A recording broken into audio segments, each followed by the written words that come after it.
Have you ever considered how useful it would be to effectively remember what you learn or read?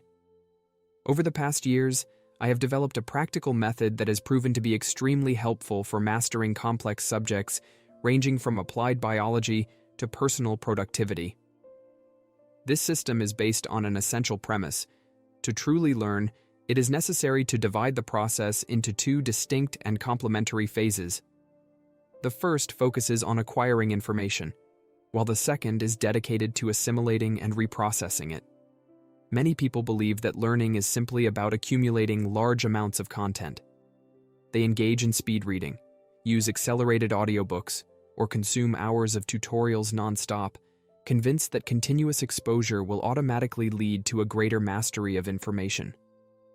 This approach, although common, has a significant limitation.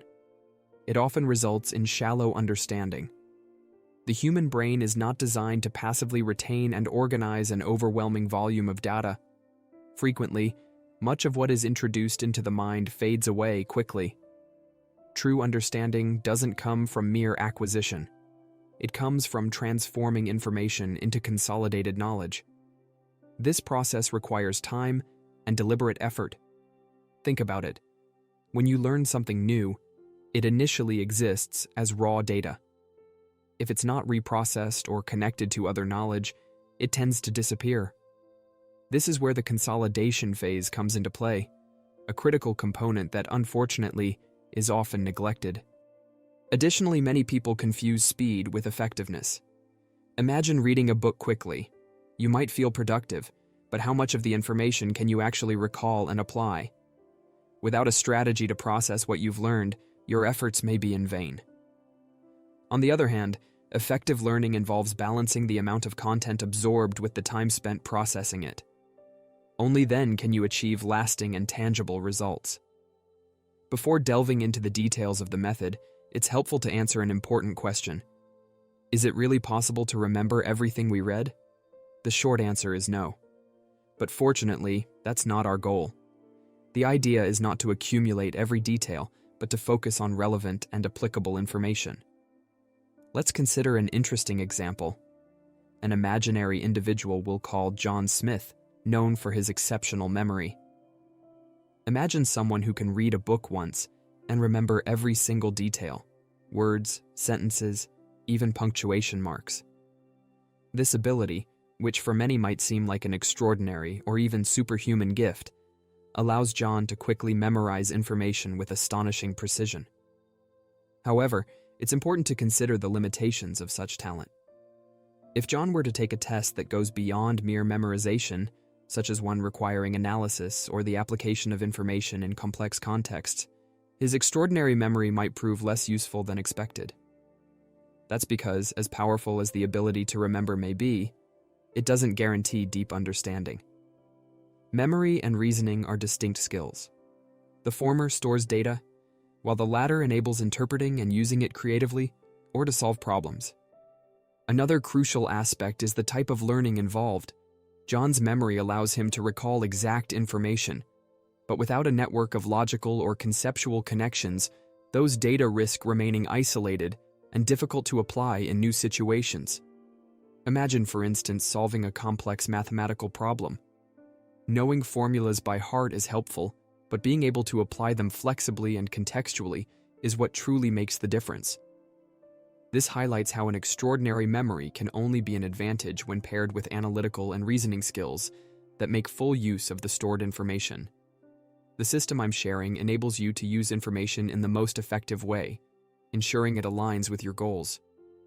However, it's crucial to recognize that not all information is equal.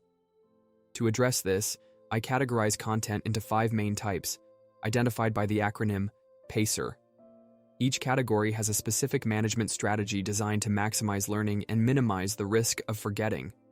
The first category, represented by the letter P, refers to procedural information, practical instructions on how to do something. This type of data requires immediate application. If you're learning a new process or technique, it's essential to put it into practice right away to prevent it from fading from memory. If you can't apply it immediately, it's better to postpone engaging with that information rather than accumulating it without using it. The second category, A, includes analogical information. These are connected to concepts we already know, making them easier to learn through existing knowledge. Creating analogies is a powerful tool. For instance, you might compare the function of the human heart to a hydraulic pump. However, it's equally important to critically evaluate these analogies to ensure they are relevant and accurate.